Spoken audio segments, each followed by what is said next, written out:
మనది పేదరికము, అసమానతల సంఖ్యలను అసమానతల సంఖ్యలను బద్దలు కొట్టి ప్రతి పేద కుటుంబానికి మంచి చేస్తూ 21వ శతాబ్దంలోకి ఆ పేదలందరినీ కూడా నడిపిస్తా ఉన్న మనసున్న బాధ్యత గల ప్రభుత్వం మనది అని చెప్పడానికి కూడా ఈ సందర్భంగా గర్వపడతా ఉన్నా. మీరే చూడండి, ఇంటింటికి వెళ్ళి కొన్ని విషయాలు ప్రతి పేద కుటుంబానికి వివరించండి. 75 రోజుల్లో ఎన్నికల యుద్ధం ఆలోచన చేయమని అడుగుతా ఉన్నా. ప్రతి ఒక్కరి భుజస్కంధాల మీద కూడా బాధ్యత పెడతా ఉన్నాను. ఇంటింటికి వెళ్ళి కొన్ని విషయాలు ప్రతి పేద కుటుంబానికి వివరించాలి.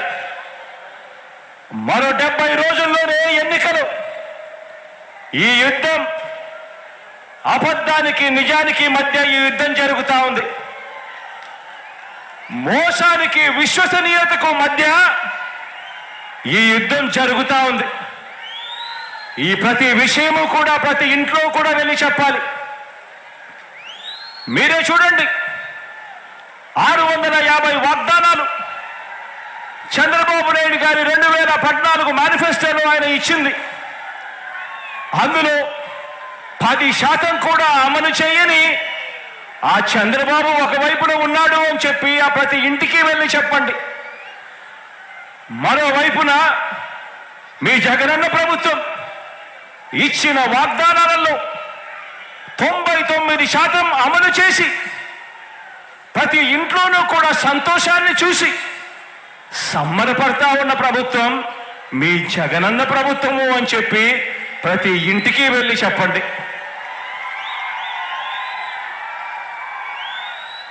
మరో విషయం కూడా మీరంతా కూడా గమనించమని కోరుతా ఉన్నా. మీరందరూ కూడా గమనించమని కోరుతా ఉన్నాను. ప్రతి ఇంటికి వెళ్ళి కూడా చెప్పమని అడుగుతా ఉన్నాను. మన రాష్ట్రంలో ఏ గ్రామానికి వెళ్ళినా కూడా మీ ఇష్టం, కుప్పం నుంచి ఇచ్చాపురం దాకా మీ ఇష్టం, ఏ గ్రామమైనా తీసుకోండి. మన రాష్ట్రంలో ఏ గ్రామానికి వెళ్ళినా కూడా ఆ గ్రామానికి చంద్రబాబు గారు ఏం చేశారు అని అంటే చెప్పటానికి ఏమీ కనిపించదు. చెప్పటానికి ఏమీ లేదు. కాబట్టి మరి మీ జగన్ ఏం చేశాడు అంటే, మీ బిడ్డ ఏం చేశాడు అని అంటే, ఈ 56 నెలల్లో ఆ ప్రతి గ్రామంలో కూడా ఎన్నెన్నో మార్పులు కనిపిస్తాయి. ప్రతి గ్రామంలో వచ్చిన ఒక గ్రామ సచివాలయం కనిపిస్తుంది. ఆ గ్రామంలో అడుగు పెట్టిన వెంటనే అందులో 540కి పైగా పౌర సేవలు, అందులో దాదాపుగా 10 మంది మన పిల్లలే శాశ్వత ఉద్యోగాలు చేస్తూ చిక్కటి చిరునవ్వుతో కనిపిస్తారు.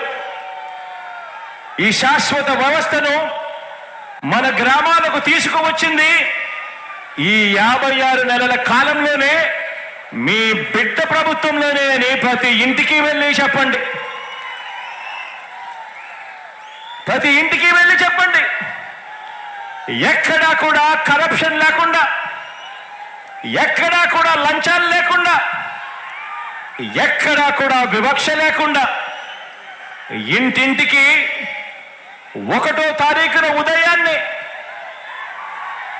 పెన్షన్ అయినా కూడా, పౌర సేవలైనా కూడా, లేకపోతే ఏ పథకమైనా కూడా మన గడపకే వచ్చి చిరునవ్వుతో అందించే, మనలో భాగమైన చిరునవ్వుతో అందించే, మనలో భాగమైన ఓ గ్రామ వాలంటీర్ల వ్యవస్థ తీసుకువచ్చింది కూడా ఈ 56 నెలల్లోనే, మీ బిడ్డ పాలనలోనే అని ప్రతి ఇంటికి వెళ్ళి చెప్పండి. అదే గ్రామంలోనే రైతన్నలను చెయ్యి పట్టుకుని నడిపించే ఒక ఆర్బీకే వ్యవస్థ ఆ గ్రామంలో కనిపించేది. అది వచ్చింది కూడా మీ బిడ్డ పాలనలోనే అని ప్రతి రైతన్న ఇంటికి వెళ్ళి చెప్పండి. అదే గ్రామంలో మరో 4 అడుగులు అటువైపున వేస్తే అదే గ్రామంలో ఒక విలేజ్ క్లినిక్, ఫ్యామిలీ డాక్టర్ ఇంటింటికి కూడా జల్లెడ పడుతూ ప్రతి పేదవాడికి తోడుగా ఉండేందుకు ఆరోగ్య సురక్ష కార్యక్రమం, ఇటువంటివన్నీ కూడా గ్రామానికి వచ్చింది మీ బిడ్డ ప్రభుత్వంలోనే అని ప్రతి ఇంటికి వెళ్ళి ప్రతి పేదవాడికి చెప్పండి. నిరుపేదల ప్రతి అక్క చెల్లెమ్మ చేతిలోనూ ఫోన్, ఆ ప్రతి ఫోన్లోనూ కనిపిస్తుంది దిశ యాప్. ఆ గ్రామంలో మహిళా పోలీసుని గాని ఆర్బీకే అంటే జగన్ సకాలంలో విత్తనమైనా ఎరువులైనా ఇన్పుట్ సబ్సిడీ అయినా సకాలంలో అందుతున్నాయి అనంటే గుర్తుకొచ్చేది మీ జగన్. పగటి పూటే ఉచిత విద్యుత్ అయినా, రైతన్నలకు ఉచిత బీమా అయినా, రైతన్నలకు 0 వడ్డీ అయినా ఇవన్నీ అందుతున్నాయనంటే గుర్తుకు వచ్చేది మీ జగన్. ఆక్వా రైతులకు కరెంటు సబ్సిడీ అయినా కూడా అందుతా ఉంది అనంటే గుర్తుకొచ్చేది మీ జగన్. మరి ఏ పొలంలోకి వెళ్ళినా కూడా చంద్రబాబు చెప్పుకునేందుకు ఏముంది? మరి ఏ పొలంలోకి వెళ్ళినా కూడా చంద్రబాబుకు చెప్పుకునేందుకు ఏముంది? చంద్రబాబు నాయుడు మార్కు ఎక్కడుంది? ఎక్కడ చూసినా కూడా కనిపించేది వైఎస్ఆర్సీపీ జగన్ మార్క్ కనిపిస్తా ఉంది. ఎక్కడ చూసినా కూడా. ఇక ప్రజల వైద్యం ఆరోగ్యం విషయానికి